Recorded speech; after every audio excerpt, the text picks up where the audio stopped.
Okey, Assalamualaikum dan selamat petang, selamat pagi. Okey, hari ini kita santai-santai saja. Okey, sebelum saya mulakan sembang 3 darab 5, 3 darab 5 rem. Maksud 3 darab 5 tu maksudnya ada 3 topik dan setiap satu topik tu saya akan bawakan 5 trivia yang menarik. Tapi sebelum saya pergi kepada yang itu, saya ingin berkongsi sikit berita daripada Universiti Malaysia Sabah. Bermula daripada kemarin, pasukan daripada Universiti Malaysia Sabah telah pun memulakan ujian untuk COVID-19. Maksudnya, makmal di Universiti Malaysia Sabah adalah salah satu yang digunakan untuk universiti. Untuk universiti ada 6 universiti yang dipilih untuk membuat testing bagi COVID-16 lah. Dan saya rasa ini adalah sangat penting. Saya fikir ini adalah satu pencapaian lah bagi saya. Dan saya sangat berbangga dengan penyelidik-penyelidik daripada UMS. Kenapa tahu? Sebab hanya 6 universiti sahaja yang terlibat dengan testing. Yang lain tu sama ada dibuat di hospital swasta ataupun di hospital kerajaan lah. Kalau di Sabah ini, testing itu dibuat di makmal kesihatan negeri Sabah lah. Kan? Tetapi salah satu isu yang kita ada sebelum ini ialah kita terlalu banyak backlog tahu. Sampel-sampel yang menunggu untuk diuji. Jadi bila terlalu banyak dan kapasiti kita kurang, maka kita akan dapat keputusan itu lama. Bila kita dapat keputusan itu lama, kadang-kadang dengan lag beberapa hari, maka kita tidak akan dapat statistik yang terkini. Sedangkan statistik terkini itu sangat penting. Sebab strategi kita dari hari ke hari untuk menangani isu COVID ini adalah bergantung kepada bagaimana keadaan semasa. Misalnya ialah berapa jumlah pesakit kita, berapa jumlah kita punya pengidap COVID sudah pada hari-hari tertentu. Jadi kita buat strategi berasaskan itu. Bayangkanlah macam ni lah kalau kita main badminton kan. Kalau kita main badminton, setiap kali kita dapat poin, bagus kalau poin itu terus kita tahu kan. Jadi dengan kita tahu poin kita berapa, poin lawan berapa, maka dia itu akan memberikan motivasi yang tersendiri untuk kita. Kita pun boleh atur strategi kita macam mana kan. Tapi cuba bayangkan main badminton tu kan.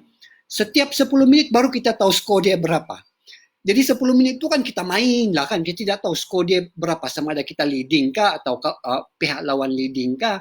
Jadi begitulah keadaan kita untuk berlawan dengan COVID-19 ini sekiranya kita ada penangguhan daripada segitu. So I'm very proud of my team. Lebih daripada 10 orang daripada UMS nampak bahawa memang kita diiktiraf, kita ada kepakaran. Dr. Zarina Semo, sebenarnya ada ramailah hero yang tidak didendang itu. Tapi kalau saya boleh sebut, sebab ini adalah usaha sama beberapa jabatan di UMS. Dr. Zarina, iaitu merupakan pengarah kepada Institut Penyelidikan Bioteknologi, kemudian Prof. Helen, iaitu pengarah kepada Hospital Universiti Malaysia Sabah dan juga Associate Professor Dr. Lee. Associate Professor Dr. Lee adalah daripada Fakulti Sains dan Sumber Alam. Jadi gabungan daripada semua. You have done a very, very good job since yesterday and hopefully things will move on smoothly. Dan kita dapat membantu negeri Sabah untuk mengatasi sampel-sampel yang tertangguh itu.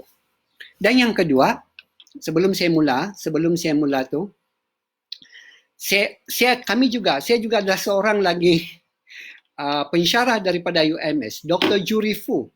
Dia buat satu lagu tahu. Lagu ini adalah ditujukan kepada frontliners, orang-orang yang berjuang di hadapan kita kan, orang-orang yang terpaksa mengambil risiko nyawa dan kesihatan mereka sendiri untuk membolehkan negara kita sejahtera pada musim COVID ini. Jadi lagu tu best, saya suka. Tapi saya tidak akan bagi dengar penuh. Saya bagi dengar dia punya separuh sahaja. Yang lain tu nanti kamu cari sendiri. Cari Juri Fu di YouTube. Ini lagu ni dia cipta sendiri bersama dengan husband dia. Dan nanti kamu akan dengar perbualan awal-awal itu anak dia dengan dia lah itu. Tapi saya suka lagu ni. It's so meaningful. Sedikit melankolik, tapi saya rasa it's really capture the spirit that we are trying to promote at the moment. Dengar Hello, Mami. Bila Mami balik? Nanti Mami balik ke? Mami mau tolong orang sakit. Beres. Jumpa.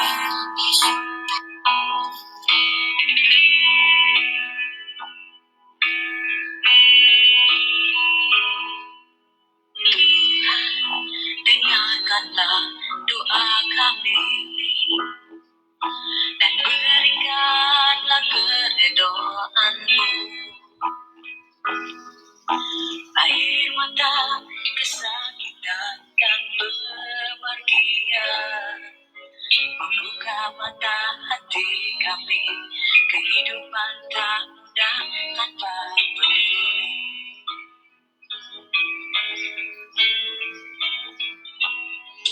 Sahabat, pasti kau rindu akan mentari.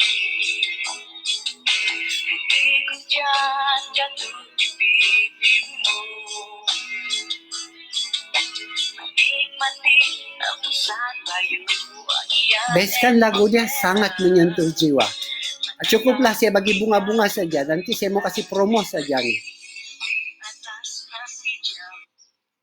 Nanti kamu cari sendiri ya. Ada sudah di. Saya rasa Dr. Jurifu sudah upload di YouTube. Dr. Jurifu ni dulu masa dia adalah alumni UMS juga.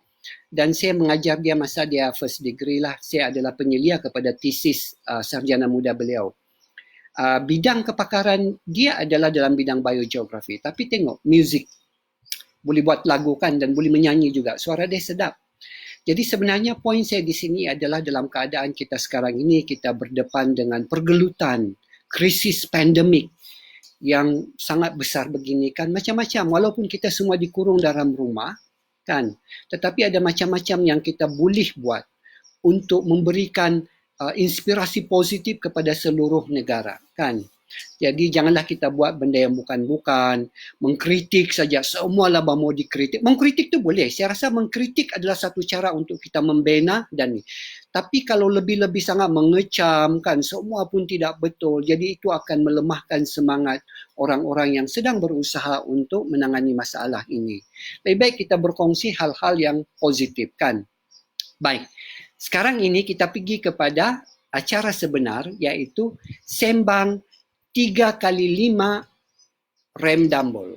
Maksud 3x5 itu saya sudah jelaskan tadi kan.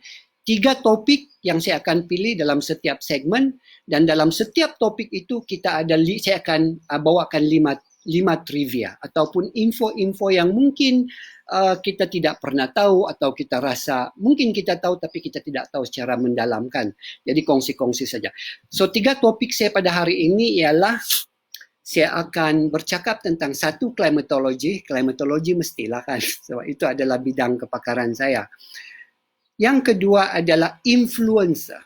Influencer ni pun sedang hangat setakat ini kan, ramai orang bercerita tentang influencer. Jadi saya juga akan kongsi siapa 5 orang influencer yang saya fikir boleh saya cadangkan untuk tuan-tuan dan tuan-tuan untuk kita semua ikutlah. Kemudian yang terakhir sekali saya akan membawa 5 trivia tentang Sabah. Saya tahu Sabah ni ramai orang tahu pun kan Sabah ni.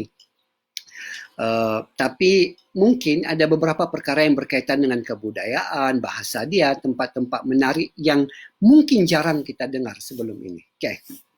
Kita pergi dulu yang pertama, iaitu klimatologi. Klimatologi ini saya akan mulakan dengan trivia yang pertama, iaitu perbezaan di antara awan dan kabus.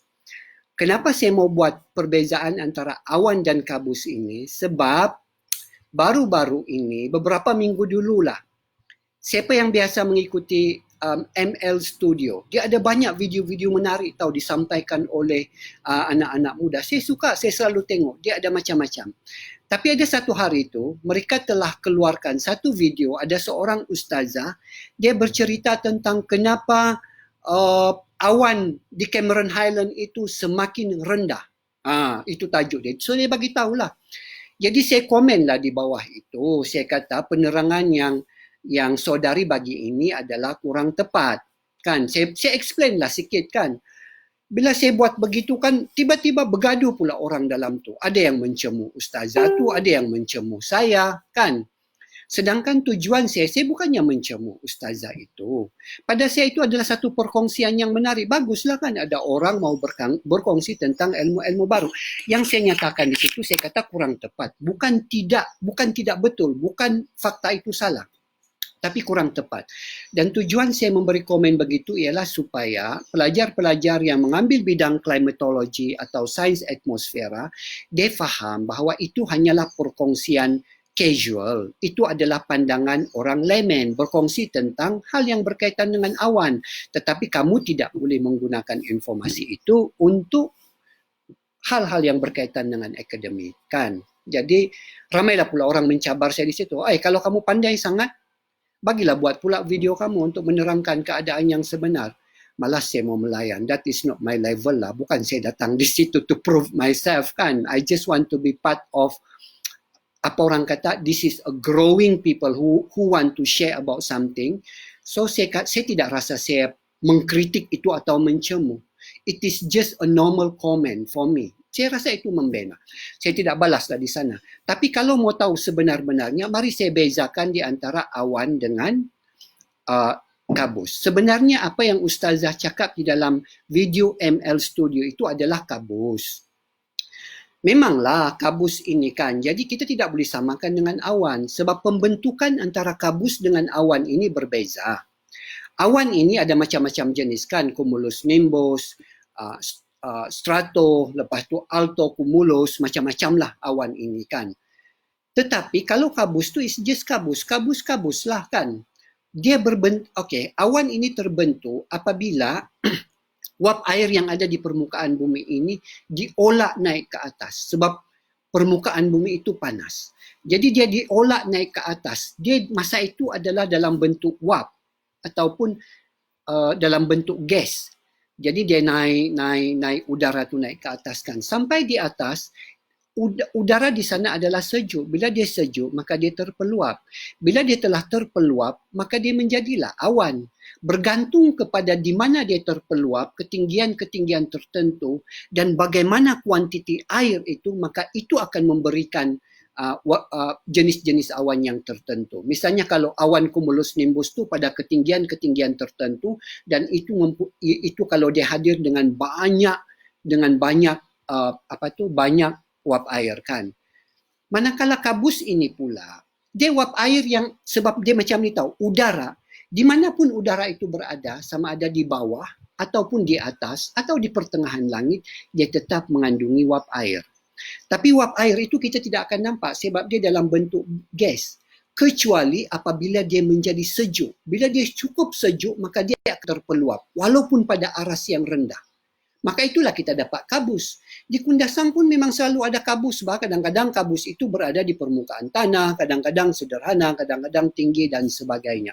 So itu sajalah perbezaan di antara kabus dan juga awan. Ingat ya, awan itu adalah wap air dalam bentuk gas yang diolak naik ke atas. Dan bila dia semakin tinggi, maka dia semakin sejuk, akhirnya dia terpeluap menjadi awan. Sedangkan kabus ini adalah udara yang biasa-biasa yang berada pada permukaan kita atau tinggi sikit daripada kita mungkin dan akibat tempat itu sejuk, misalnya di kawasan pergunungan seperti Cameron Highland dan Kundasang, maka dia terpeluap menjadi kabus. Apa bahasa punya kawan ni, Dr. Asmiati ni, daripada tadi pula menanya.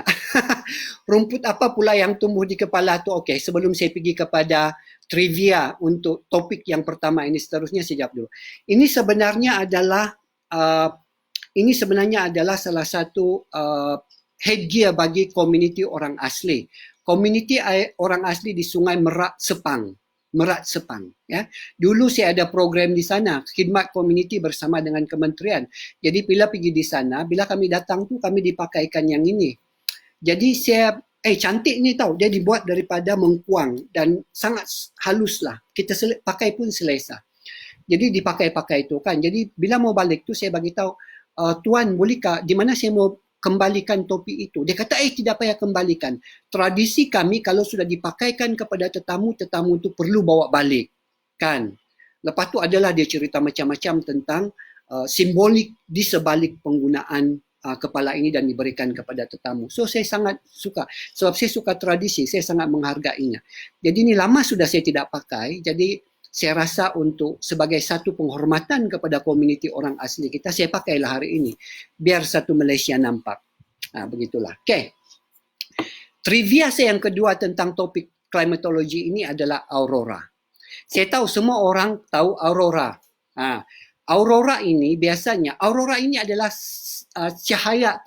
cahaya di kaki langit, dan biasanya kita nampak itu adalah di kawasan kutub atau di kawasan hemisfera, sama ada hemisfera selatan ataupun hemisfera utara, ya.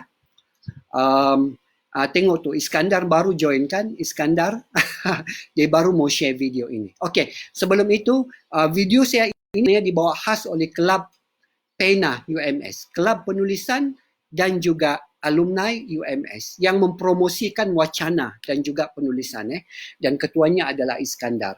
Jadi saya sokong aktiviti-aktiviti mahasiswa yang begini, sebab beginilah caranya untuk kita benar-benar dapat membentuk kemahiran yang kita betul-betul perlu bila kita keluar di sana. So this is beyond kuliah, ya. Okay, aurora tadi. Aurora ini pun ramai orang keliru tahu, dan kadang-kadang istilah itu digunakan secara sembrono suka hati saja. Termasuklah baru-baru ini kan kami jemput kita punya angkasawan negara Dr. Syekh Muzaffar berceramah di Kundasang tahu. Ini sebelum PKP lah. Dia berceramah kepada tu, jadi dia tunjukkanlah pengalaman dia masa dia di angkasa dulu kan berputar-putar. Jadi salah satu gambar yang dia tunjukkan yang itu adalah lengkungan bumi, dan dalam lengkungan bumi itu ada warna yang cantik keluar. Jadi dia tanya, ini apa? Ramai yang jawab, aurora borealis. Oh ya, betul-betul dia kata. Sebenarnya aurora ini tidak semestinya borealis. Aurora ini dia ada dua jenis. Satu adalah aurora borealis, iaitu adalah northern light ataupun apa yang kita nampak cahaya di kutub hemisfera utara.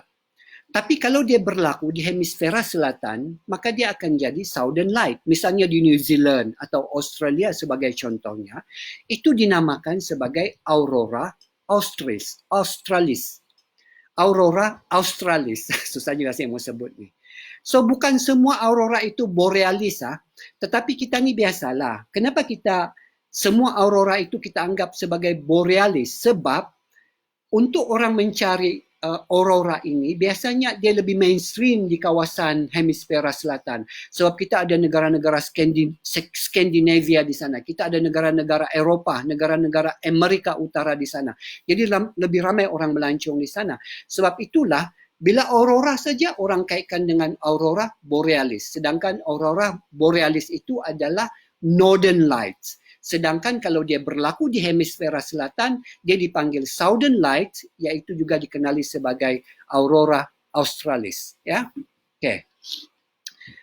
Yang ketiga, saya mau cakap pula pasal kalender. Okey, mesti ramailah yang kata apa pula kena mengenainya kalender dengan klimatologi. Inilah dia. Ramai orang tidak tahu. Sebab itu sebenarnya sistem atmosfera yang mencorakkan klimatologi adalah sistem yang paling penting di bumi. Kerana dia mempunyai banyak gunaan kepada komuniti dan manusia. Kan?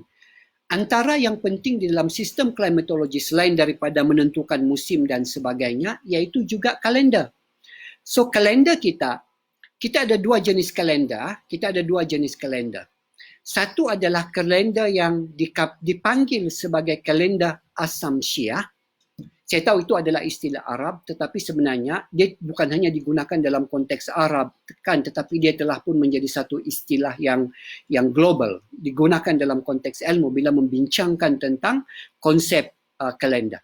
Kalender Asamsyiah, iaitu berasaskan kepada matahari. Satu lagi adalah kalender Al-Qamariyah, ataupun berasaskan bulan, atau kadang-kadang dipanggil juga sebagai kalender lunar. Dua kalender ini fungsinya adalah untuk menentukan masa. Tetapi kedua-dua ini dipaksikan kepada prinsip klimatologi yang berbeza ataupun prinsip astronomi yang berbeza. Saya boleh katakan bahawa klimatologi dan astronomi ini adik-beradik lah, ada hubungan yang intim. Walaupun bukan disiplin yang sama. Okay. Bila kita kata bahawa kalender itu berasaskan matahari, maksudnya kalender itu dibuat berasaskan pusingan bumi pada matahari. Jadi bumi ini berpusing pada matahari.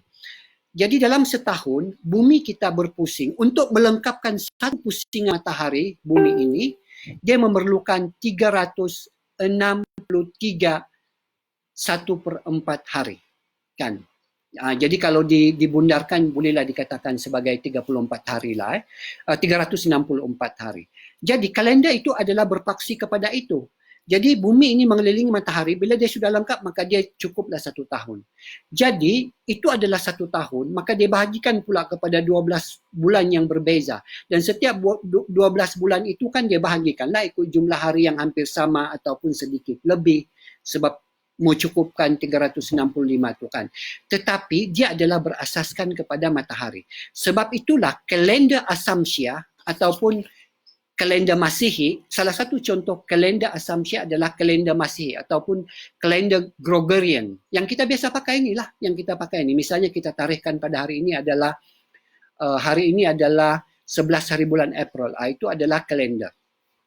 Jadi kita akan dapati bahawa kalender berasaskan matahari ini, setiap hari bulan pada bulan tertentu dia mempunyai musim yang sama. Sebagai contohnya, pada bulan Disember, seluruh bulan Disember itu adalah musim salji, musim salji di hemisfera utara. Maka sampai bila-bila dia sentiasa musim salji. Kalau bulan Ogos atau bulan 7 itu adalah sama di hemisfera utara, maka dia sentiasa sama. Kan? So, kalender Asamsyah ini adalah mengikut pusingan matahari, iaitu berasaskan kepada 4 musim itu. Kalender Al-Qamariyah ini pula, salah satu contohnya adalah kalender Islam. Kalender kita lah, yang kita guna untuk Ramadan, Syakban, kan? Julhizah dan sebagainya.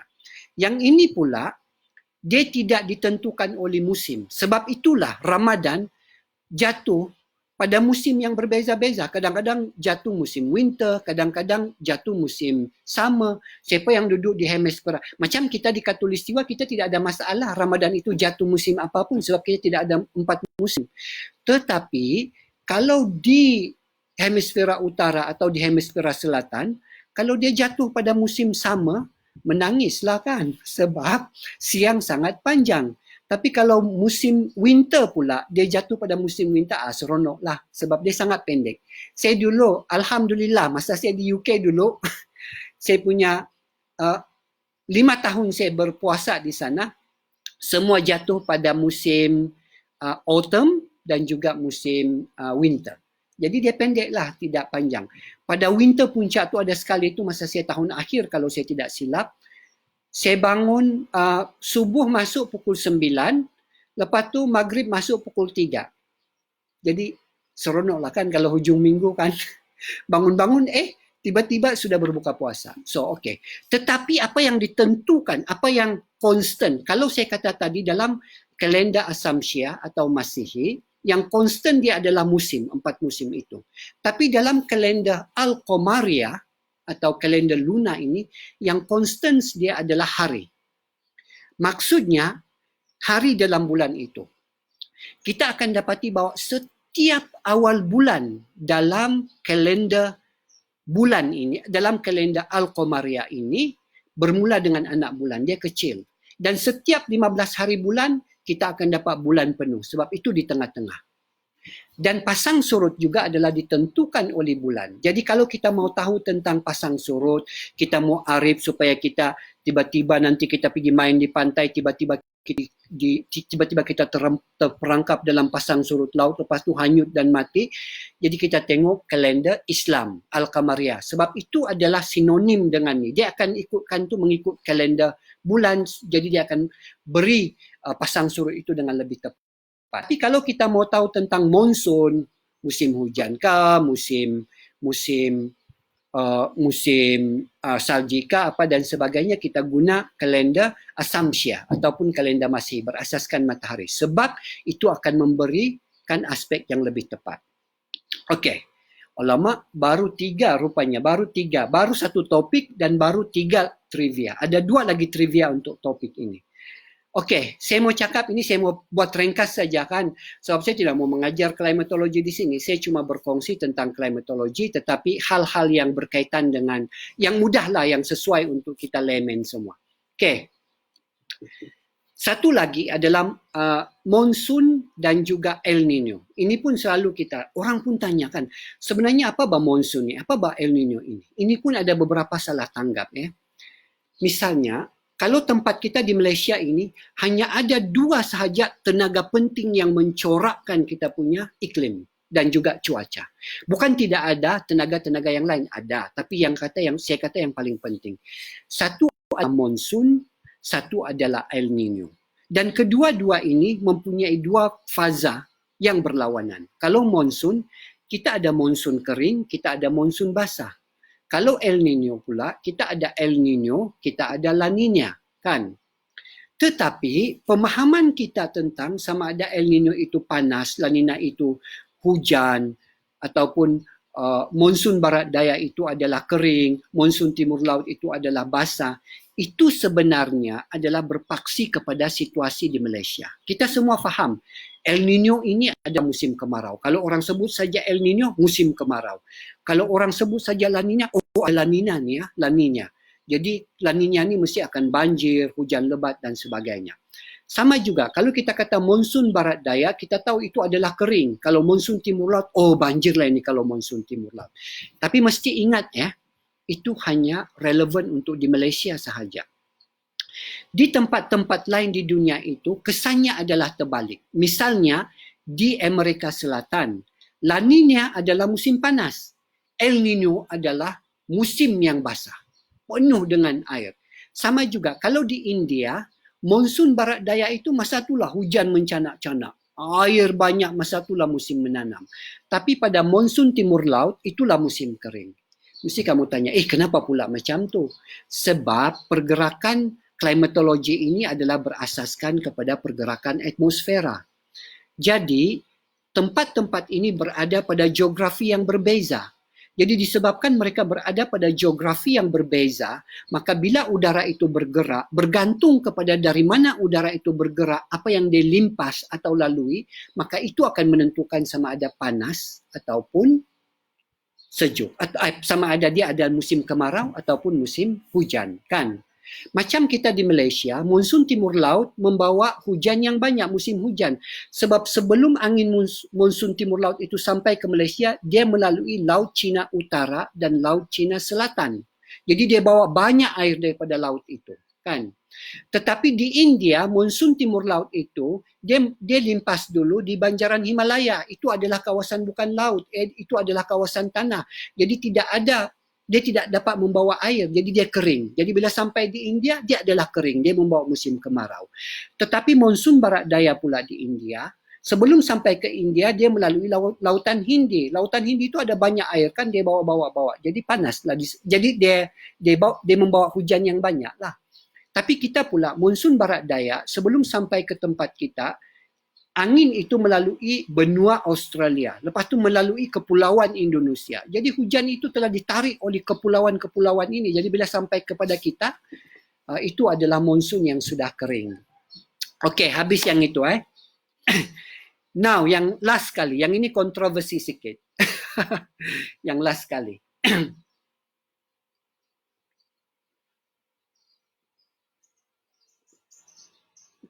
Banyak orang komplain line tidak berapa bagus. Inilah ini, dia putus-putus, saya tahu. Di sini ni, di Sabandar ini, kampung ini, walaupun hanya 35 km daripada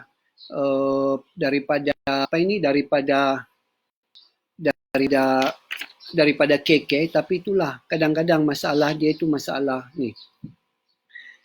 Okey. Pernah dengar istilah hurricane atau cyclone atau typhoon? Hurricane, cyclone atau typhoon itu semua merujuk kepada perkara yang sama. Itu adalah ribut tropika. So, kita tahulah ribut ini yang datang dan membinasakan, kan? Now, kita tahu bahawa hurricane, cyclone atau typhoon ini ada nama-nama, betul. Hurricane Katrina lah, Hurricane David lah, Hurricane Harry lah, Harvey lah, Hurricane Isabella lah, kan? Macam-macam lah nama. Okay. Orang kadang-kadang tanya kepada saya, apa beza? Kenapa ada setengah tu dinamakan dengan nama perempuan? Kenapa setengah tu dinamakan dengan nama lelaki? Sebelum itu, yang tadi tu yang istilah hurricane, cyclone dengan typhoon itu, perbezaan dia, walaupun itu semua ribut tropika, tapi kalau hurricane dia lebih biasa digunakan di kawasan Atlantik sana ataupun Amerika Syarikat lah. Kalau yang melanda Amerika Syarikat itu adalah hurricane, selalu dipanggil hurricane. Cyclone ini biasanya lebih kepada di kawasan tropika, di tengah khatulistiwa, macam kita lah, kawasan khatulistiwa. Manakala typhoon ini adalah di kawasan Pasifik, yang melanda Philippines, pergi ke China, pergi ke Jepun, itu biasa dipanggil sebagai typhoon. Tetapi macam saya kata tadi, typhoon kah, cyclone kah, hurricane kah, itu semua adalah ribut tropika yang terbentuk dengan prinsip klimatologi yang sama dan membawa impak yang sama, sekiranya mereka mempunyai kekuatan yang sama. Now, kenapa ada nama lelaki, ada nama perempuan? Kan? Macam ni. Saya mau bagi tahu taufan-taufan atau hurricane-hurricane yang dinamakan dengan nama perempuan jauh lebih membinasa daripada lelaki. Kalau kita ada taufan kan, taufan Harvey berbanding dengan Isabella, ini berdasarkan kepada kajian. Selepas kita buat ada satu kajian yang dibuat, semua taufan-taufan itu kan diasingkan mengikut nama, sama ada dia feminin atau maskulin. Sudah dikumpulkan mengikut nama, dikaji apakah jumlah kerosakan, kematian, kemusnahan yang disebabkan oleh hurricane-hurricane ini. Dan kesimpulannya, hurricane yang wanita atau ribut tropika yang bernama wanita lebih membinasa. Kenapa agaknya? Mungkin ini lebih emosi kan, jadi hurricane pun sama juga. Kan? Yalah. Jadi itulah kadang-kadang kalau lelaki orang tidak panggil ribut kan, tapi kadang-kadang kalau perempuan marah ni nana ribut sudah ni, ribut mau datang sudah ni kan, maksudnya istri atau ibu di rumah itu sudah mengamuk. Okey. Tetapi sebenarnya macam ni. Sebenarnya sama ada ribut tropika itu dinamakan lelaki ataupun wanita, tiada kena mengenai darjah kekuatan ribut itu. Ribut itu bila saintis memberikan nama, mereka nama selang-seli. Bagi nama selang-seli sebab dia tidak mau ada repetitions kan. So kadang-kadang diberi nama lelaki, kadang-kadang diberi nama wanita. Tetapi tidak ada kaitannya sama ada ribut itu magnitude tinggi ataupun tidak. Kalau begitu, kalau kita beri secara rambang, kenapa pula bila kita buat kajian didapati kebetul pula ribut yang bernama wanita ini membinasa ada lelaki. Ini fakta yang menarik ya. Kamu tahu apa sebabnya? Dan ini adalah satu masalah di dalam komuniti kita yang kita panggil sebagai gender bias. Kenapa? Sebab apabila sesuatu ribut tropika itu dinamakan dengan nama wanita, maka apa yang berlaku ialah people take for granted. Kan? Oh, ribut Isabella akan datang. Oh, ribut Isabella. Sebab apa? Because feminine name is always associated with something yang cantik lah, lemah lembut, tidak kasar, kan? Bila ribut tropika itu dinamakan dengan nama lelaki, misalnya David Hurricane, kan? Hurricane ataupun Cyclone Harvey sebagai contohnya. Orang kata, ini nama lelaki ni mesti ganas ni. Now, because of that perception, apabila ribut tropika itu wanita, people take it for granted. Persiapan, orang tidak berapa serius untuk menghadapi. Sebab itu ramai orang mati. Sebab itu banyak harta terbuang. Sebab itu banyak kebinasaan. Because people don't take the necessary precaution. Hanya apabila dia dengar nama taufan itu adalah lelaki, maka barulah persediaan itu adalah lebih daripada biasa. So nampak di sini. Sebab itulah tidak banyak yang kerosakan berbanding dengan ribut taufan. See, we underestimate the hurricane, the cyclone and the typhoon just because it is named woman. Nampakkah betapa kita ni ada gender bias? Dan ini berlaku di mana-mana lah juga kan. People always. Sebab itulah kita ada gerakan yang kita panggil sebagai feminism kan. Feminisme. Sebab mereka ingin merobohkan keadaan ini. Yang mana kita hidup dunia sekarang ini yang male dominated punya dunia. Saya tahu kita tidak akan cakap benda itu, oh tidak pun kami sebenarnya buat. Tetapi benda itu sebenarnya tersirat. Misalnya dalam kes ribut tadi, dalam ribut tropika tadi. Orang tidak cakap, oh ribut ini lelaki, ribut ini lelaki, kita kena buat betul-betul. Oh ribut ini perempuan, kita tidak payah bersedia betul-betul. Tidak, people don't say that. But unconsciously, secara tidak sadar, mereka rasa begitu. Kan? Mereka buat begitu dan itulah impaknya. So jangan percaya apa ada pada nama. Nama is everything. Brand is very important. Sebab kita masih lagi ada culture ini. Di mana-mana di dunia ini. Bukan sahaja di Asia, even di Barat punya mengaku kata liberal itu dan sebagainya. Mereka masih ada tanggapan-tanggapan tertentu dengan hanya melihat kepada nama. Sebab tu selalu saya cakap, if you want to do branding, make sure that you really understand the socio-cultural mentality of your target audience ataupun your target customer. Sebab orang akan tetap associate nama itu dengan apa yang ada dalam kepala mereka. Okay. Kita sudah habis topik yang pertama, iaitu topik climatology. Kita akan dengar, kita akan sambung dengan topik yang kedua, iaitu influencer. Disebabkan baru-baru ini kan YB Menteri Kementerian Pengajian Tinggi, dia melancarkan satu pertandingan TikTok dan menggunakan 2 orang influencer, maka hangat sikit cerita tentang influencer ini, tapi saya tidak akan bercakap tentang isu TikTok itu. Kalau kamu tanya saya secara peribadi lah kan, tanya saya peribadi kan, ini secara peribadi ya, jangan kamu kecam saya pula, this is only my personal view. TikTok tu tiada masalah, what is the problem? TikTok tu saya tahu, TikTok is just a medium tau. Dia sama macam video YouTube, semua media sosial yang lain lah. We can communicate our whatever point, our argument ke, ataupun we want to advocate on something using all this platform, and it is just fine. Cuma mungkin saya kata mungkin ya, kesilapan hari itu because choose the wrong way of promoting it kan, macam awal-awal lagi sudah nampak apa tu. Tapi I don't think that the problem is the TikTok. The problem is the substance kan. Kita kurang selektif dalam memilih substance. Tapi siapa kata kita tidak boleh ber-TikTok walaupun kita ini adalah di pengajian tinggi apa semua. Orang dulu pun cakap YouTube tu apalah YouTube ini, apalah Facebook ini, macam very the Mak Kia punya kelas kan, tempat membawang sahaja. Tetapi if you use it wisely, and then you can really you can bring positivity lah kan. So it is about itu hanyalah alat pada saya kan. Yang penting sekali adalah substance. Kalau kita bawa dia dengan cara yang ilmiah, kita bawa dia dengan substance yang kuat, saya percaya TikTok juga boleh menjadi salah satu medium yang dapat merancakkan wacana pemikiran, hiburan juga, hiburan yang orang kata berisi, yang substantif dan sebagainya lah. Tapi okey, habis yang itu. Now influencer. Apa beza antara influencer dengan icon ataupun idol? Dia berbeza.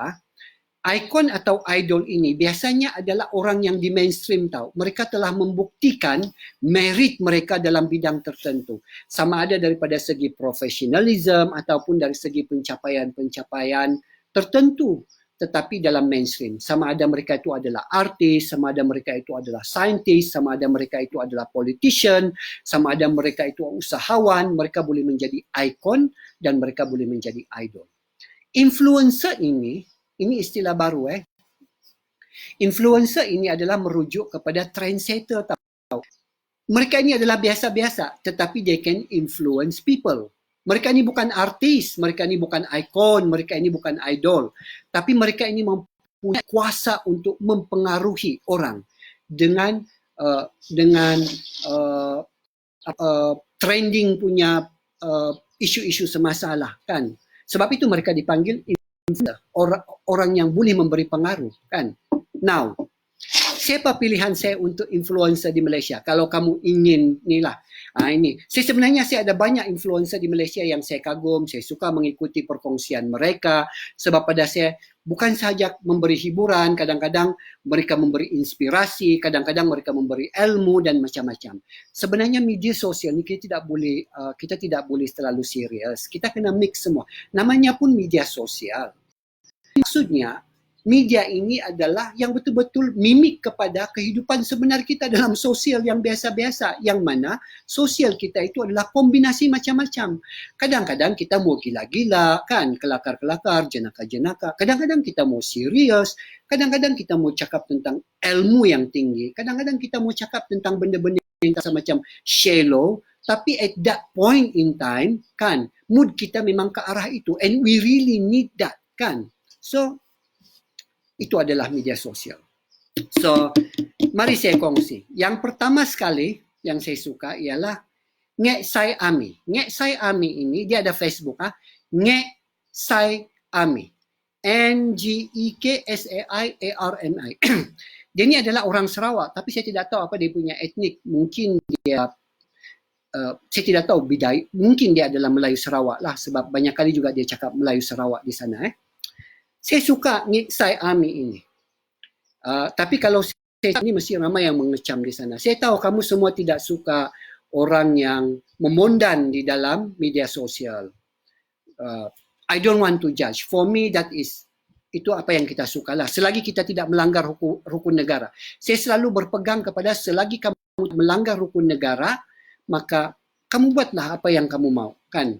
Rukun negara itu dia telah merangkumi semua. Undang-undang, kesusilaan, kerajaan dan juga tentang agama dalam itu. So kalau kita dapat mempertahankan rukun negara itu, everything is already there. Okay. Ngek Sai Ami ini saya suka sebab sebenarnya kalau mau kira dia ini tidak memondan tahu. Watak dia di dalam dia punya video-video itu yang mana dia bercerita tentang kritikan sosial dan macam-macam lagi, dia mengambil watak perempuan. Dia bukan pondan, dia perempuan. Dan dia buat watak itu kadang-kadang dia jadi lelaki juga untuk cerita yang sama. Dia berlakon dua-dua. Dan kalau lelaki betul memang dia lelaki. Tapi saya suka dia ni sebab selain daripada lucu, ketawa lah kalau ni kan, very natural, very organic, tapi dia selalu bawa message-message yang besar, yang menginsapkan. Bila kita dengar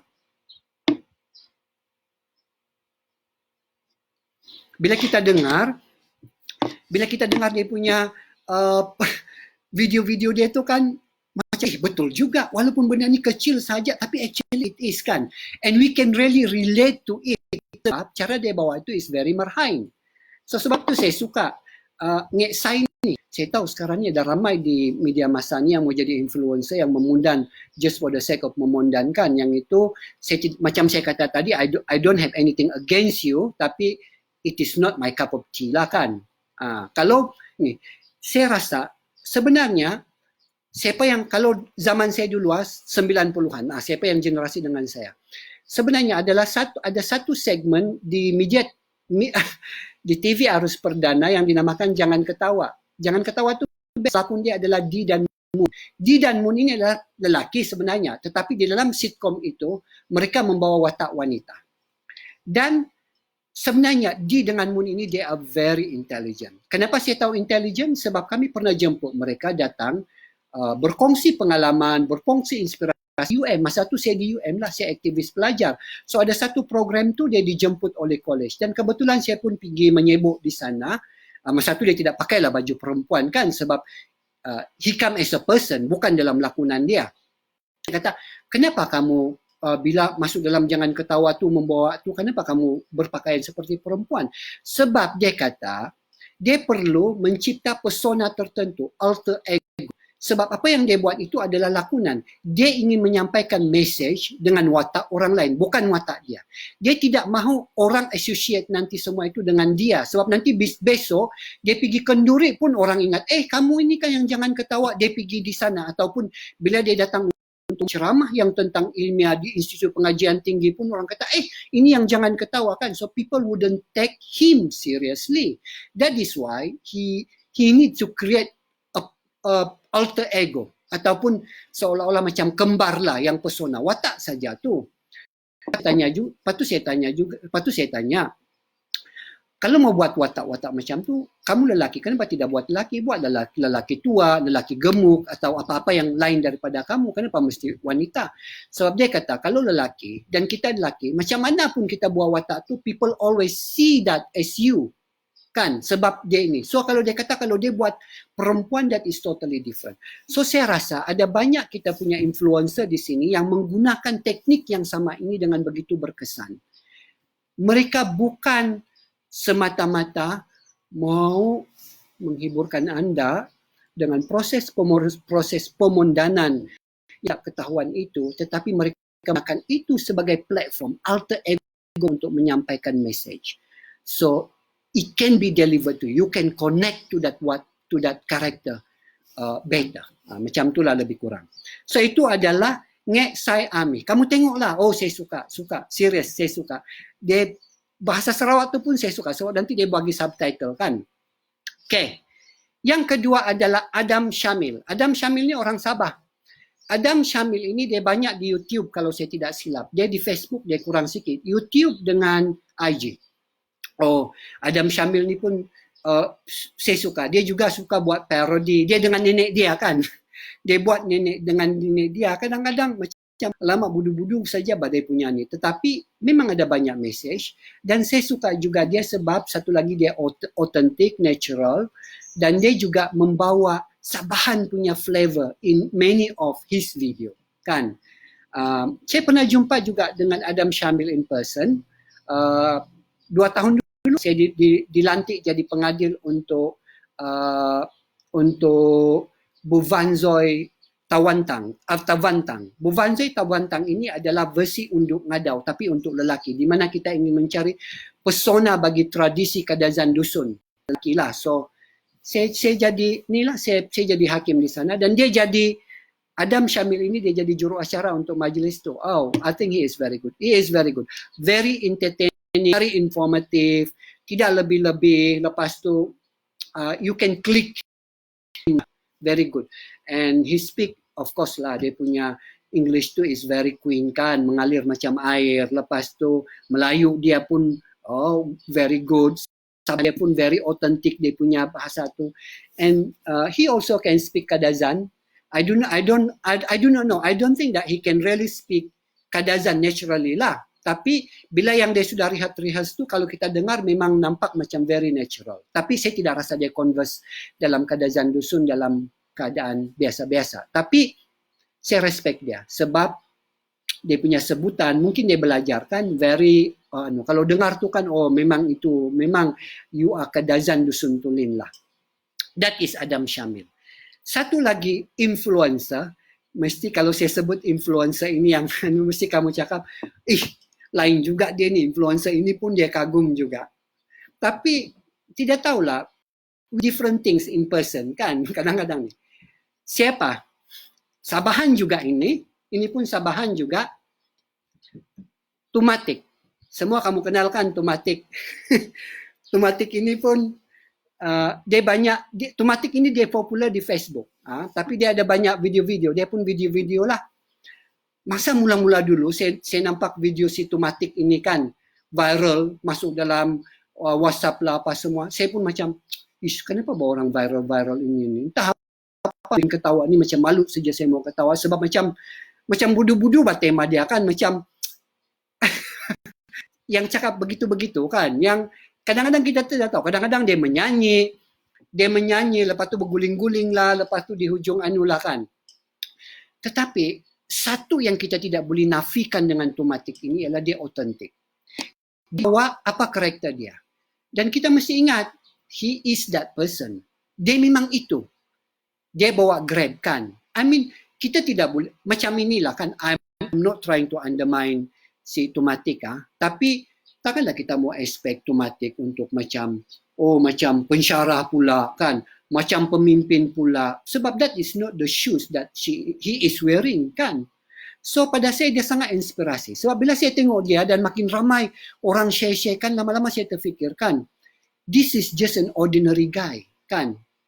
Tetapi dia buat sesuatu untuk menghiburkan orang dengan pembawaan dia sendiri, just being himself. Kalau dia boleh memberi inspirasi orang dengan hanya menjadi diri dia sendiri sahaja, doing things that a little bit funny, macam tu apa semua, apalagi macam orang kita ni yang kita kata kita ni begini, ada pendidikan beginilah, tinggi lah, macam ni kan, we can do more, betul atau tidak kan? Obviously we can do more. So daripada segi itu, because of the authenticity itu kan, mungkin kalau Tumatik itu bukan Tumatik, orang lain, probably I will judge him, but because Tumatik, it is him, so I don't judge him, and I just allow myself to be entertained by him. Authentic bahkan, very orang kata underdog, macam itulah. Dia mewakili rakyat Merhain lah, tapi boleh membawa sesuatu perubahan yang semua orang from every walk of life kan can connect to that. Macam tu.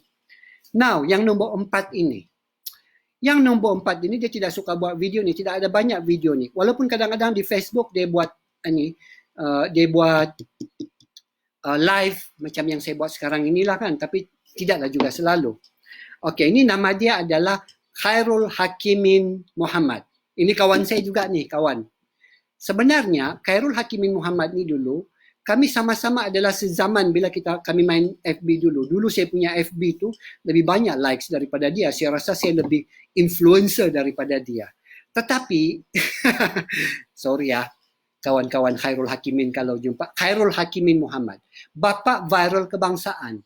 Dia ada satu buku tau, Bapa Viral Kebangsaan. Kenapa dipanggil Bapa Viral Kebangsaan? Sebab dia di Facebook, kalau dia buat saja cerita atau apa-apa saja, dia mesti viral. Dia mesti viral. Banyak yang viral. Dia sampai ribu-ribu kan. Tetapi dia ni pun, ialah bila dia kongsi benda-benda, kadang-kadang dia ni pun buat juga lawak-lawak bodoh. Sorry ya. Sorry, Khairul. Tapi ada misalnya, tunjuklah gambar-gambar, saya rasa ingin melantak roti canai. Tunjuk gambar roti canai saja pun. Tetapi, itu yang saya kata, media sosial ini adalah untuk kita berseronok-seronok. Kita tidak boleh serius sepanjang masa. Tetapi memang dalam banyak keadaan dia ada banyak konten-konten yang bagus. Perkongsian dia. Dia ni pernah pergi Syria juga. Dia selalu pergi Syria tu yang membantu anak-anak gelandangan perang tu kan. Dia pernah juga pergi di sana. Lepas tu dia buatlah banyak CSR. Tapi dia adalah content provider juga. Kalau saya tidak, sebenarnya dulu masa zaman pemerintahan dulu dia pernah menjadi advisor kepada tim media untuk Perdana Menteri. Ya, so begitu dia punya ini. So saya sukalah membaca. Cuba kamu baca. Dan dia juga ada buku macam saya kata tadi. Sebab itulah saya mau relate balik dulu. Saya punya sesi pertama dulu adalah membawang dengan cara bangsawan. Yang mana saya kata bahawa kita boleh menggunakan media sosial, perkongsian kita di sana untuk mengilhamkan kita menulis buku-buku yang akan dibaca oleh ramai orang. Dan Khairul Hakimin ini orang macam itulah. Dia menggunakan kuasa media sosial dia. Akhirnya dia menghasilkan buku-buku yang ni. Bapa Viral Kebangsaan tu kalau saya tidak silap diulang cetak sebanyak 9 kali. 9 kali, okey? Di dalam keadaan di Malaysia ini orang asing merungutkan, buku-buku Melayu tidak boleh dijual. Orang Malaysia ini tidak mau membaca. Orang Malaysia ini bukannya suka sangat dengan buku-buku, industri buku kita tiada masa depan. Dia menulis buku cetak sampai 9 kali, okey? Maksudnya bukan kita tidak ada budaya membaca. Bukan industri buku kita tidak ada masa depan. Maksudnya ialah if you produce a good one, people will go and look for it. Kalau tidak, orang pergi belilah buku-buku Mat Saleh, buku-buku luar negara sebab pilihan dia ada lebih banyak, lebih baik. Tapi cuba kita tulis dalam bahasa Melayu and it is good. Mesti orang cari juga. Itu contoh-contoh dia lah. Wah, Si Lan naga-naga ni bukan main lagi membodek di sana, mengipas sampai level 5. Okay. Now, saya ingin berkongsi pula siapa influencer terakhir kelima. Sebab setiap satu topik saya kata 5 sahaja trivia. Okay, ini bukan orang Malaysia. Kena bagilah satu antarabangsa. Nanti kalau tidak kamu cakap, alamak, kenapa basi Rem Dambul ini? Semua tempatan-tempatan saja. Dia ini tidak international. Saya baca juga tahu. Saya ikut juga influencer international. Ada banyak yang saya suka. Antara yang saya suka adalah Nas Daily. Tapi Nas Daily ini hari ini saya tidak pilih. Nas Daily kan yang keliling satu dunia dan sebab saya tidak rasa lagi dia sebagai influencer. Saya sudah rasa dia sebagai seorang usahawan. Saya sudah rasa dia sebagai seorang ikon. Sebab dia sudah menjadi sangat mainstream. Sebab isu-isu yang dia bawa memang game changer kepada dunia. Kamu tahu kan, Nas Daily itu ada di antara video dia itu merubah dasar sesebuah negara. Berjaya merubah sebuah negara. That is the influence that he has. Okay. Tapi kali ini saya mau berkongsi satu lah. Nama dia adalah Khalid Al-Amri. Khalid Al-Amri. Cuba kamu tengok dalam Facebook. Dia selalu buat video. Oh, saya suka betul dia punya video ni. Dia ni orang Arab. Dia tinggal di Abu Dhabi. So kalau kamu tengok dalam tu selalu video dia ialah dia dengan berpakaian jubah dia lah, jubah putih dia dengan serban Arab tu. Lepas tu dengan wife dia lah. Wife dia nama Salema. Salema ini selalu pakai abaya warna hitam. Tipikal Arab lah. Oh, tapi saya suka betul dengan perkongsian diorang. Diorang ni banyak bercerita tentang orang Arab. Tapi dalam bentuk yang sangat santai. Lepas tu, different view of it. Kan? Saya suka mereka ini sebab mereka merobohkan stereotype tentang orang Arab. Yang mana orang Arab ini kononnya pengganas, orang Arab ini ekstremis, orang Arab ini begitu, orang Arab ini begini. Tapi actually orang Arab ini is just normal people. Mereka juga menyokong tentang kemanusiaan, kepelbagaian bangsa, kepelbagaian agama dan macam-macam. Kan? So, sebab itu saya suka Khalid Al-Amri ini. Dan satu lagi kenapa saya sangat suka dengan dia, sebab sebagai seorang yang pernah tinggal di Jeddah, Arab Saudi, selama 2 tahun. 2 tahun saya di sana. Mastautin di sana 2 tahun. Saya sudah cukup penat tengok perangai orang Arab ini kan. Komputer saya pernah dicuri, jam saya pernah dicuri, saya punya handphone pernah dicuri oleh orang Arab yang memakai jubah putih. Saya mahu, janganlah pula ada orang di sini tersinggung pula. Saya bukan bercakap, saya bukan meremehkan mana-mana bangsa kah, mana-mana agama. Saya bercakap tentang realiti. Kalau tengok perangai orang Arab di sana, Jeddah tu, perangai memang berjenis minta puji lah. They look down at foreigners tau. Nasib baiklah saya ni orang Malaysia. Kalau orang Malaysia pergi di sana akan dihormati lah. Tapi kalau kamu adalah orang daripada Bangladesh, orang daripada Pakistan, orang daripada Mesir, orang Arab Mesir daripada Syria, they will look down on you. Nasib baiklah kita ni Malaysia ni kita ada image sikit. Jadi inilah. Jadi disebabkan itu yang melekat di kepala saya bagaimana perangai-perangai orang yang pakai jubah begitu kan. Sebab diorang ni kan very proud of their culture. Kalau di Jeddah tu, kalau saya pergi universiti tempat saya kerja, semua orang Arab pakai jubah putih tu, tob tu, sekali dengan dia punya turban ini di atas tu. Walaupun perangai macam, kalau kita di Malaysia, kalau pakai jubah tu memang alim ulama lah kan. There is certain expectation lah orang tu mesti begini-begini. Tapi di sana, sebab itu culture diorang kan. Jadi, sampai saya fobia tau. Saya tidak boleh tengok orang pakai. Balik daripada Jeddah tu, saya tidak boleh tengok orang pakai jubah putih macam tu. Saya punya tanggapan tu terus pergi kepada Arab yang begitu. Tetapi bila saya tengok Khalid Al-Amri ini, dia bagi different perspektif. Jadi sekarang ini saya punya trauma kehidupan pengalaman saya di Jeddah itu telah pun dinetraliskan. Saya sudah sembuh daripada persepsi negatif itu. Terima kasih kepada Khalid Al-Amri, tapi saya cadangkan tuan-tuan semua, tengoklah Khalid Al-Amri itu. Menarik, sioklah dia punya video-video dia tu. Okay, kita pergi kepada topik yang terakhir yaitu tentang Sabah. So saya akan kongsikan 5 lagi trivia tentang Sabah. Ha? Tapi sambil tu minum dulu. Saya baca-baca dulu komen kamu. Ha? Kita rehat-rehat dulu sikit. Apa bah kamu komen ni? Okay. Ada yang mengadu kata line tidak bagus. Tetapi ada juga yang cakap line okey saja. Maksudnya barangkali line pendengar, line kamu tu yang tidak berapa bagus. Tapi saya tengok di sini pun saya punya line ini pun macam ada sedikit sebanyak kadang-kadang dia ada isu sikit.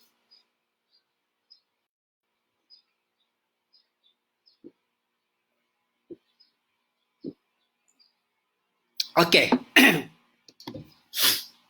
Kita sambung topik kita yang terakhir dalam Sembang 3x5 Rem Dambol. 3x5 tu seperti yang saya katakan tadi adalah 3 topik yang saya akan pilih setiap segmen, dan dalam setiap topik itu saya akan berkongsi tentang 5 trivia tentang topik itu. Okey. Sabah. Sabah, yang pertama sekali saya mahu bermula dengan tadau keamatan. Apa tadau keamatan? Sebab tadau keamatan ini sepatutnya kalaulah bukan kerana PKP ini dan kalaulah bukan kerana COVID-19, sekarang ini di Sabah ni meriah sudah dengan keamatan. Di sana sini orang sudah sambut keamatan kan. Tapi tidak apalah, kita berkorbanlah untuk setahun. Kita boleh juga ramai-ramai kan. Bertahun-tahun sudah kita ramai-ramai. Jadi apa salahnya sekali-sekala kita sambutlah keamatan ini dengan keadaan low-key, tiada masalah. Okey. Salah satu ketidakfahaman orang, terutama sekali kawan-kawan saya daripada Semenanjung lah, iaitu tadau keamatan ini. Sebenarnya tadau keamatan ini perayaan agama kah, perayaan kebudayaan kah, atau apa? Sebab saya ingat lagi dulu, masa saya di Semenanjung dulu, sebab saya ni orang dusun. Keluarga saya ni is a typical dusun. We really proud of our culture lah. Saya rasa kita bangga dengan tradisi, dengan etnik kita sendiri, tiada masalah tentang itu. Yang menjadi masalah apabila kita gunakan itu untuk tidak menghormati etnik lain. Tetapi pada saya kan, bila saya berbangga dengan etnik saya dan saya betul-betul cuba memahami budaya saya, secara tidak langsung itu juga mengajar saya untuk appreciate budaya orang lain. Dan saya memang, saya punya interest kan memang culture. Saya suka pergi kepada acara-acara yang berkaitan dengan culture dan sebagainya. Saya suka ambil tahu tentang perayaan-perayaan orang lain, tentang pakaian, tentang macam-macam. Sebab bila kita menghargai apa yang kita sendiri ada, dan itu akan mengajar kita untuk menghargai apa yang orang lain ada. Sebab kalau kita bangga dengan kita punya, of course lah orang lain juga dia perlu mempertahankan dia punya kan. So ada empati dari segi begitu. Now, tadau keamatan. Ramai yang orang ingat tadau keamatan ini adalah perayaan keagamaan. Sampai dulu kalau di Semenanjung tu saya cakap, saya mau balik sambut keamatan ni, cuti keamatan. Bukan kamu Islam kah? Memanglah Islam jadi. Sebab Islam tidak boleh merayakan keamatan. Keamatan ini sebenarnya adalah perayaan kebudayaan. Betul. Pada zaman dahulu, salah satu ritual di dalam keamatan dulu-dululah adalah tadau keamatan ini sebenarnya adalah ataupun dalam ini adalah hari pesta menuai. Di mana tujuan dia yang paling besar sekali ialah untuk menyampaikan rasa kesyukuran kita kepada pemberi rezeki. Dan itu adalah konsep umum. Kalau kita orang Islam, pemberi rezeki kita Allah lah. Kalau kita adalah agama lain, pemberi rezeki itu adalah kepada kuasa yang kita percaya. Tiada masalah tentang itu. Kan? Cuma pada zaman dahulu, kan, sebab kita masih lagi agama tradisional dan in fact sampai sekarang ni pun masih lagi ada kadazan dusun Murut yang berpegang kepada agama tradisional. Mereka percaya bahawa itu adalah semangat padi, kan, yang memberi rezeki mereka itu adalah semangat padi. Bambarayon. Jadi ritual itu, kan. Tetapi semua itu bukanlah semangat paling penting dalam tadau keamatan. Semangat paling penting dalam tadau keamatan ialah kita menyampaikan rasa syukur kepada rezeki yang dianugerahkan kepada kita. Sama ada kita penanam padi, kita penjawat jawatan awam di kerajaan, kita seorang doktor, kita seorang tentera, kita seorang usahawan, kita semua perlu bersyukur. Itu sebenarnya adalah konsep besar bagi Tadau Keamatan. Tetapi betul dia dikaitkan dengan perayaan menuai padi sebab itu adalah aktiviti ekonomi tradisional bagi komuniti yang merayakan Tadau Keamatan ini, iaitu komuniti yang merayakan Tadau Keamatan ini sebenarnya di seluruh Sabah ni ada macam-macam komuniti ya, lebih daripada 60 etnik-etnik spesifik yang merayakan ini, dan semua mereka itu mempunyai satu persamaan, iaitu ekonomi tradisi. Saya kata ekonomi tradisi ya, bukan ekonomi diorang sekarang. Ekonomi tradisinya berasaskan kepada agrarian ataupun pertanian, dan dalam banyak kes ia adalah tentang penanaman padi. Yang kita selalu tahu hanyalah Kadazan Dusun kan. Kadazan Dusun ini pun dia punya rumpun Kadazan Dusun besar. Dia ada lebih daripada 40 sub-etnik. Dia dalam kita juga ada Murut, mungkin yang kita biasa dengar juga adalah Murut. Murut ini pun besar, mungkin ada dalam 10 atau 11 juga lah sub-etnik dia kan. Timogan, Tagal, apa semua-semua itulah banyaknya. Tetapi satu yang kita jarang tahu bahawa mereka juga sebenarnya merayakan Tadau Keamatan adalah rumpun Paitanik. Kalau yang Kadazan Dusun itu kita panggil sebagai rumpun Dusunik, kalau yang Murut itu kita panggil sebagai rumpun Murutik. Dalam rumpun Murutik itu termasuklah Lundaye, Lumbawang, Timogan, Tagal kan. Tetapi yang Paitanik ini yang jarang kita tahu. Paitanik ini sebenarnya adalah rumpun-rumpun seperti Tombenua, rumpun-rumpun seperti Idaan, rumpun-rumpun seperti sungai. Dia banyak di kawasan pantai timur Sabah, di Sungai Kinabatangan di sana. Sebab itulah bila ada pertandingan keamatan, bila kita ada pertandingan unduk ngadau keamatan, maka kita nampaklah mereka semua ini timbul.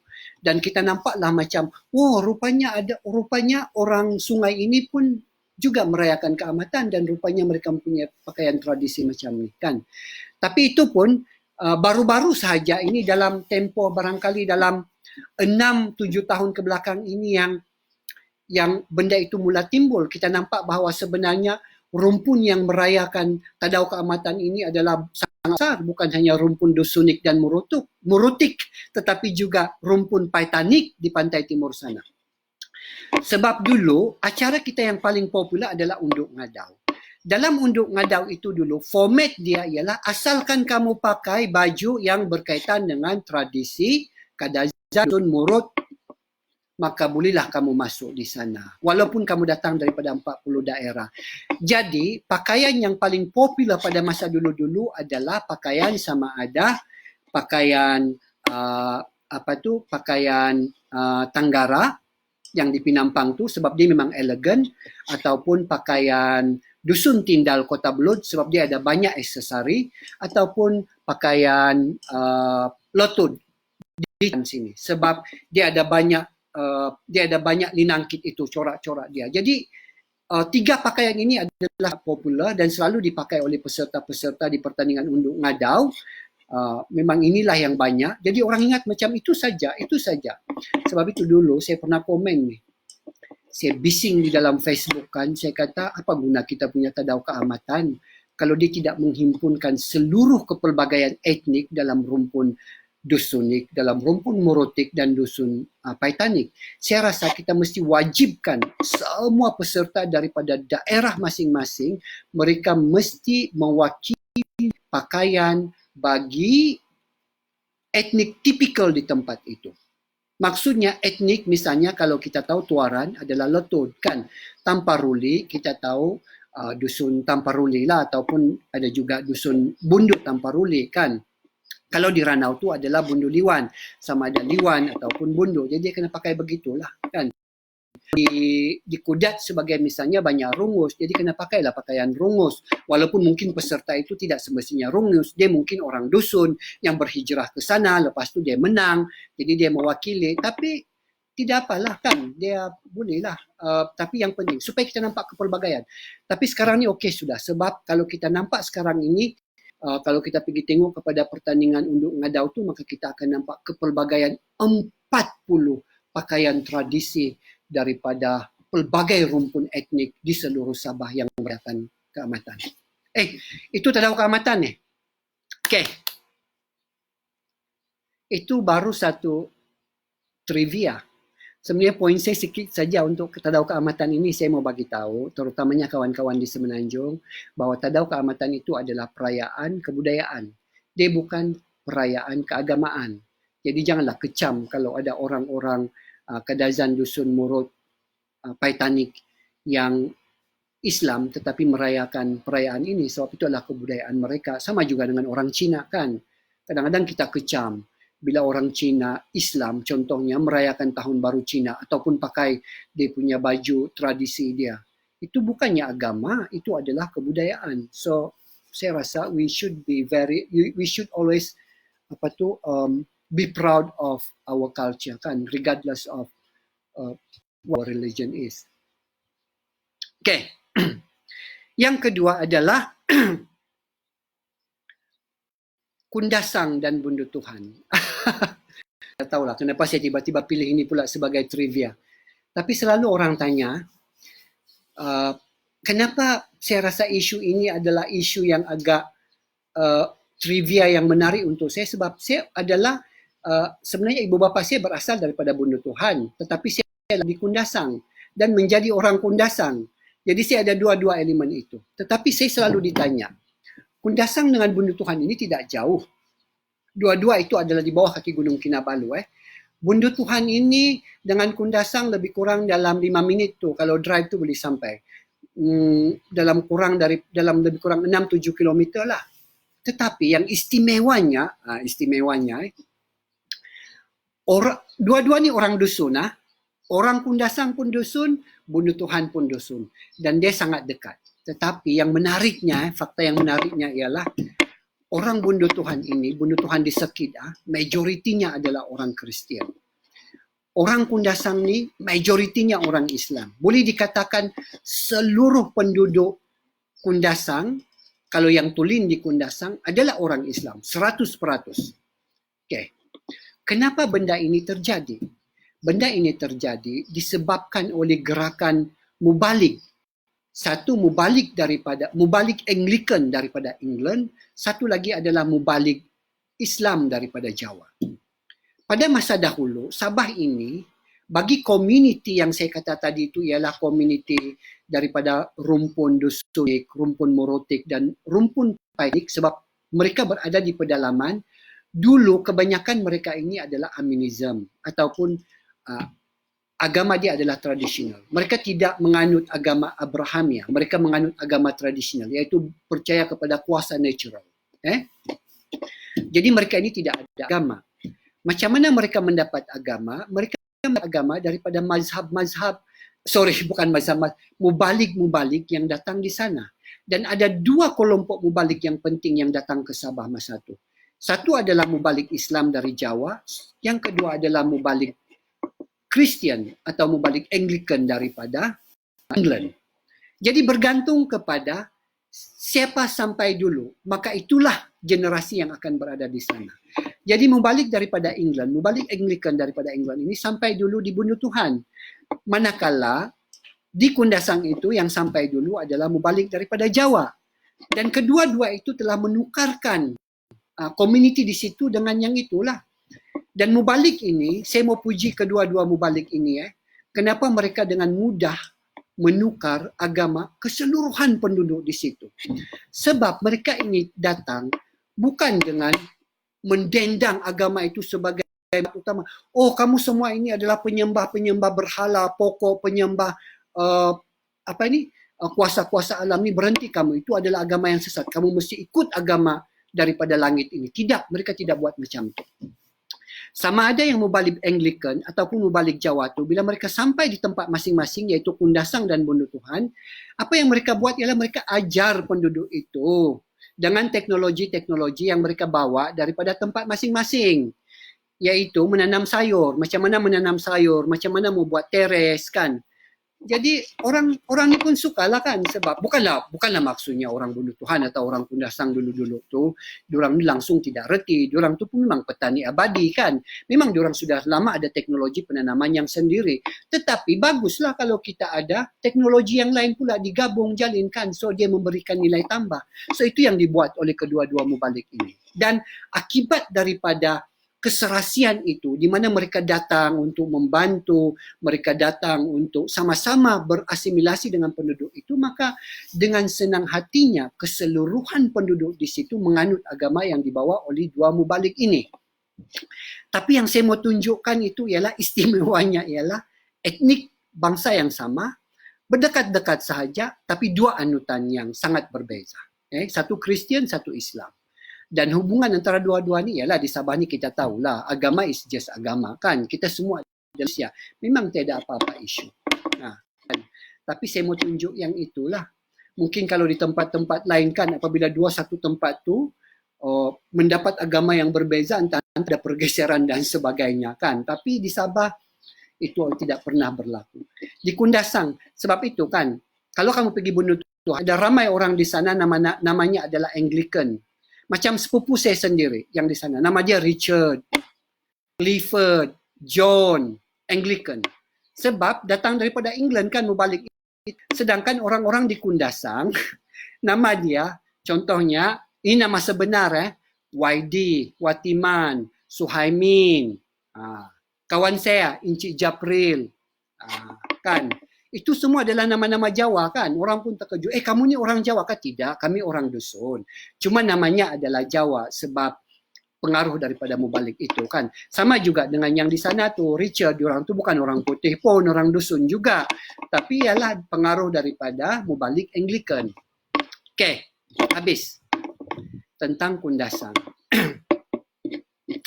Okey, yang ketiga, trivia. Trivia yang ketiga ialah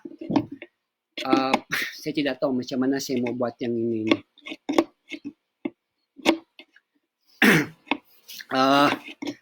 Macam ni saya mau you all open-minded. Jangan terlalu berfikir yang bukan-bukan. Nanti saya tahulah ada pengintip-pengintip saya di sini ni kan. Nanti mulalah ini tu kan kata tu dia pensyarah daripada UMS mencarut di dalam media sosial. Bukan mencarut, I just want to put across my point. Bahasa Melayu dialek Sabah ini terutama sekali pada Semenanjung. Kadang-kadang kami ada perkataan-perkataan yang mungkin dianggap ofensif di sana. Tapi sebenarnya tidak ofensif. Dan saya perlu jelaskan ini supaya kau daripada Semenanjung, bila datang ke Sabah, kalau terdengar orang cakap itu kan, tidaklah dia terasa. Dia tahu bahawa itu sebenarnya adalah is just bahasa. Kan? Dan ini sebenarnya adalah menunjukkan bahawa walaupun kita ini satu Malaysia, tetapi kita kadang-kadang mempunyai, terutama sekali pada segi dialek kan, ada perbezaan-perbezaan tertentu yang mungkin kalau kita betul-betul tidak fahami, dia akan membawa salah faham yang boleh menjadi hubungan. Okey. Bahasa Melayu Sabah ni, saya perkenalkan dua perkataan yang ofensif di Semenanjung tetapi tidak di sini. Satu adalah kaling. Kalau di Semenanjung dipanggil keling, tapi sebenarnya itu merujuk kepada konteks yang sama. Yang kedua adalah pantat. Okey. Di Sabah, bila kita kata kaling, kami merujukkan kepada komuniti yang datang daripada Asia Selatan. Dia bukan sahaja India, Pakistan pun kami panggil keling, kaling, Sikh pun kami panggil kaling, orang Bangladesh pun kami panggil kaling. Tetapi bila kami sebut kaling di Sabah ini, dia bukan bermaksud untuk merendah-rendahkan. Tidak. Memang itu adalah panggilan yang sinonim. Yang memang daripada dulu begitu. Bahkan komuniti itu sendiri pun sudah menerima panggilan itu.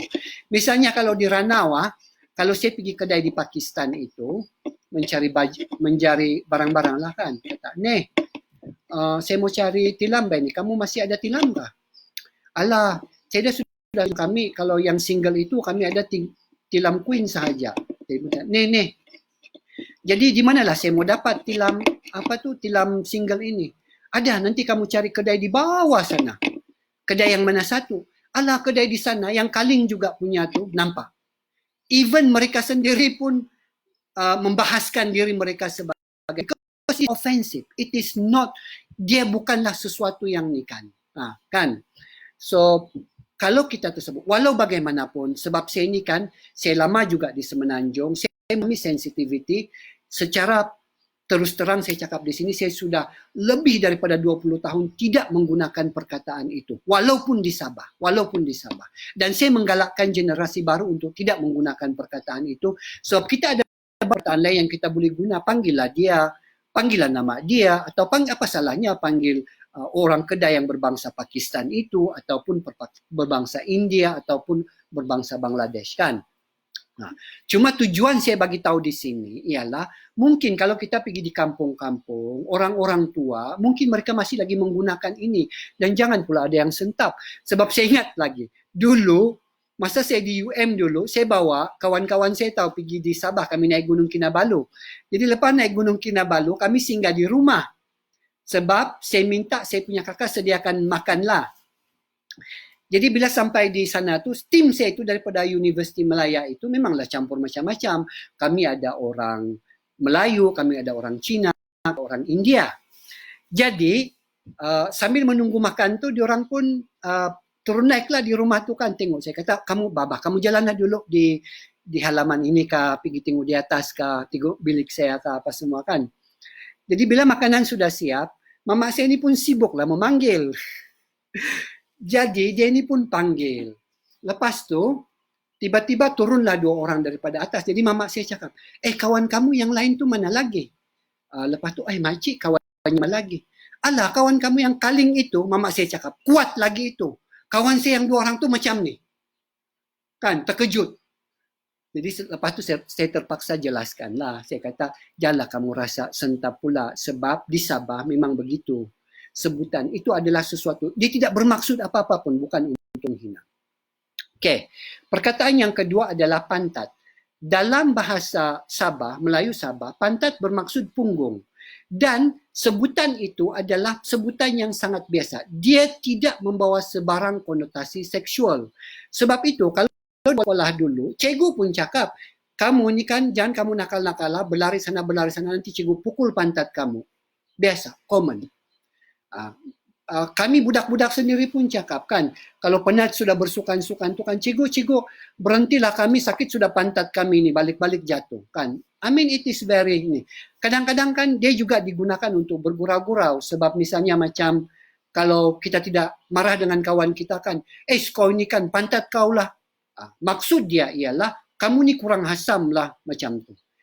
Jadi dia tidak bermaksud untuk melucah, dia tidak bermaksud untuk membawa konotasi seksual. Kan? Jadi janganlah kamu ini tiba-tiba pula sentap kalau pergi di sini kan dan dengar. Tapi seperti yang saya kata tadi juga, saya sudah lama di Semenanjung dan saya pun sudah terbudaya dengan mainstream, dan atas dasar menghormati kolektif kita sebagai Malaysia, maka saya juga sudah lama tidak menggunakan perkataan ini. Walaupun di Sabah. Kecuali kalau betul-betul saya tahu memang saya punya circle itu adalah kawan-kawan ini apa semua tu. Tapi itu pun jaranglah. Memang saya tidak pakailah. Tetapi tujuan saya berkongsi ini supaya kalau kamu semualah kan datang di Sabah tu kan, kalau kamu dengar 2 perkataan itu, maka orang Sabah ni dia are very nice. Very, very friendly. It is very, very uncommon untuk Sabah ni, untuk orang Sabah ini buat benda yang bukan yang mencemu-cemu orang macam tu kan. So janganlah sentap ya dengan beberapa perkataan yang itu tu. Okay. Kita mau sampai ke penghujung sudah ni. Ada 2 lagi trivia untuk Sabah, iaitu topik yang terakhir. Trivia yang keempat ialah, dan trivia yang keempat ni bikin gerigitan lah. Saya banyak kali sudah marah betul saya sebab orang tidak tahu. Balik-balik diajar tidak pandai reti-reti ni. Dan dengar kamu, terutama sekali orang Sabah. Kalau orang bukan Sabah, boleh lagi saya maafkan. Tapi kalau orang Sabah, memanglah saya tidak boleh maafkan. Ramai orang yang tidak faham konotasi Sabah negeri di bawah Bayu. Bila orang tanya, kenapa Sabah dipanggil negeri di bawah Bayu? Sebab Sabah ini kan banyak pantai, berangin, banyak Kinabalu. Jadi kami ni memang bayu tu berpuput-puput begitu. Oh, banyak cantiklah kamu punya penjelasan itu. Negeri di bawah bayu ini sebenarnya dia mula-mula sekali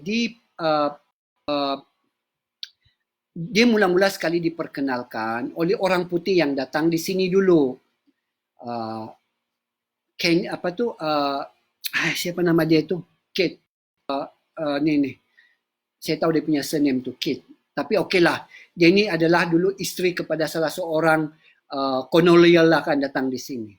Jadi bila dia datang di sini, sebagai orang yang tamadun ilmunya lebih tinggi daripada orang tempatan, maka observation mereka terutama aspek geografi itu mestilah lebih tinggi kan.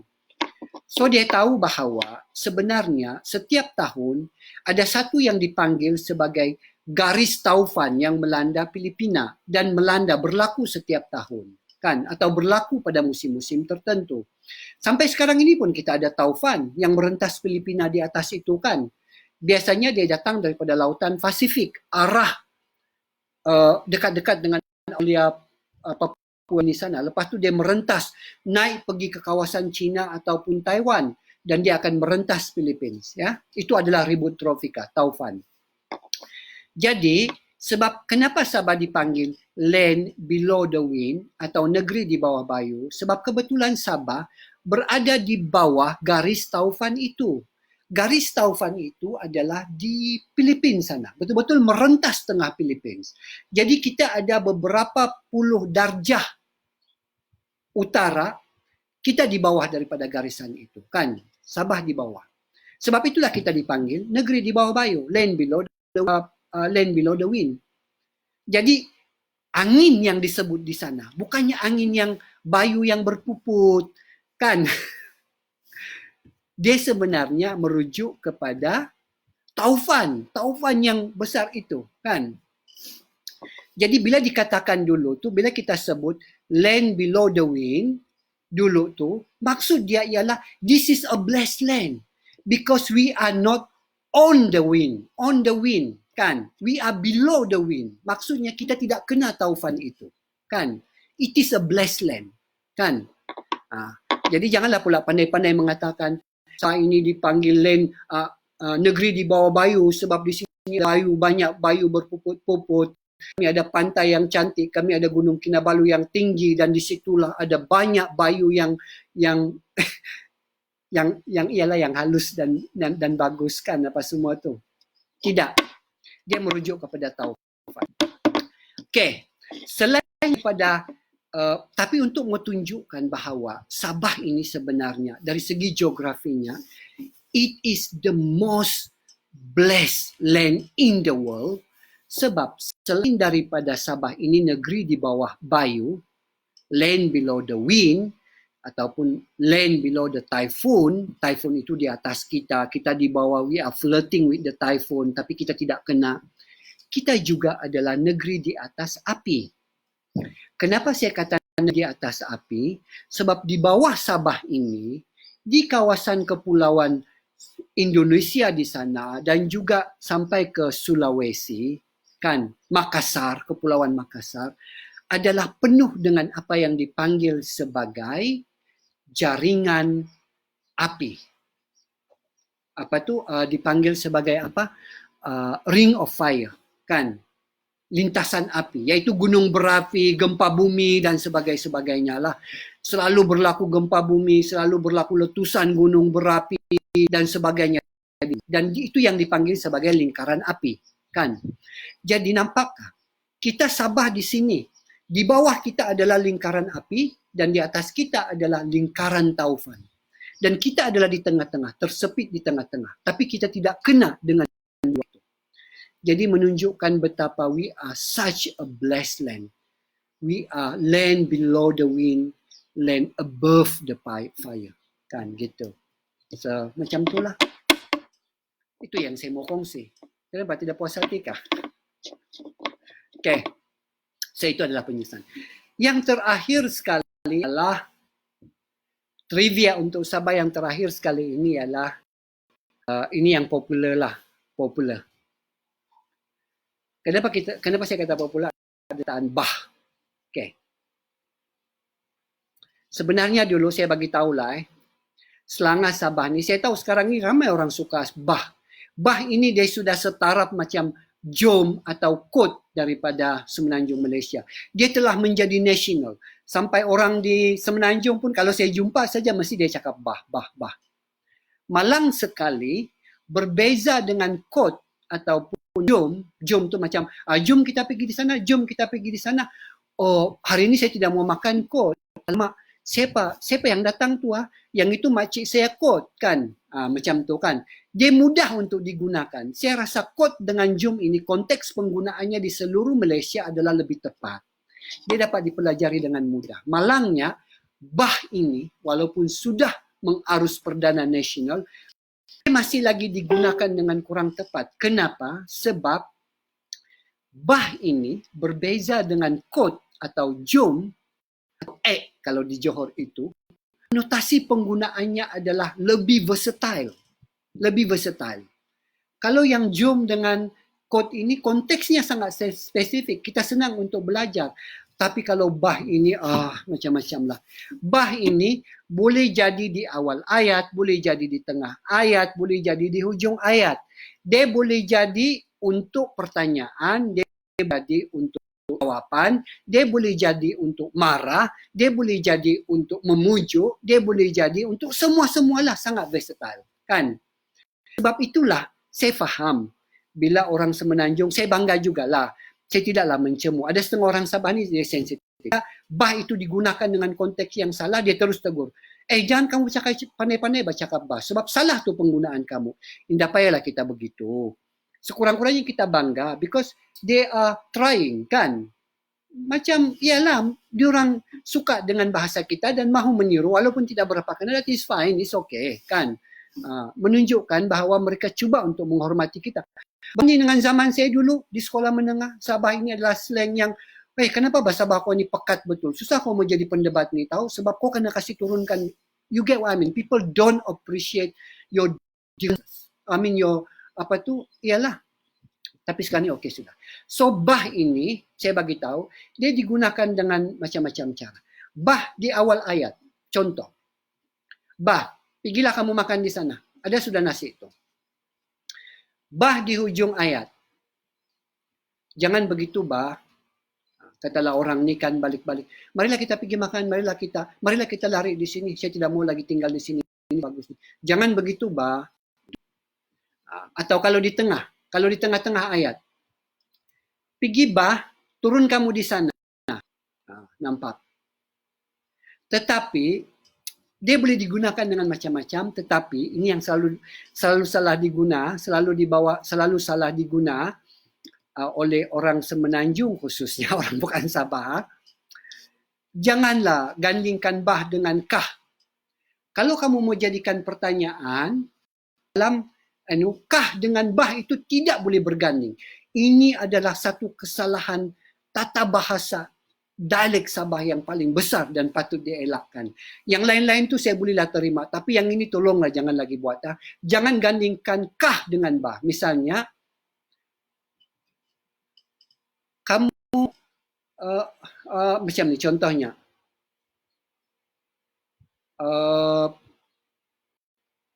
Kamu datangkah bah? Kalau kamu mau cakap kamu datangkah sajalah.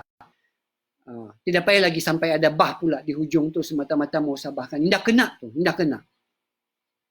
Kalau kamu mau guna juga bah dan mau juga guna kah dalam bentuk soalan, kamu begini.